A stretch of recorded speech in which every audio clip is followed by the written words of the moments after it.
sounds. I'm from Brooklyn, New York. Genre-wise, you could say indie, alternative R&B, bedroom pop. But I think for me, like the common thread is I like to just try and tell like visual stories and kind of place you in like a setting. Pretty much my whole music career like has just been the music I like to listen to and the music I'm like physically, technically able to create just slowly coming closer and closer. I rapped because I couldn't sing, or I didn't feel like I could sing. Now I will rap when I have something to say that feels like it should be a rap. But most of the things I've had to say recently have been a little more singing.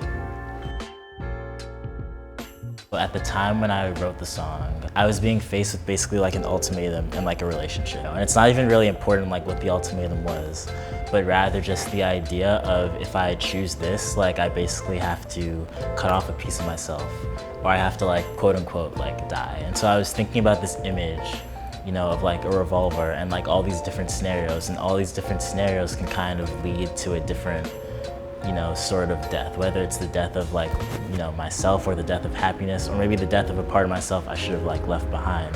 And like to me, like when I feel like I'm breaking through anxiety, it's when I'm finally deciding like, okay, like I can just go forward with this. Maybe it doesn't have to mean that like part of me is dying. Maybe it doesn't have to mean like all these things I thought it had to mean, you know? So this song was kind of like going through that.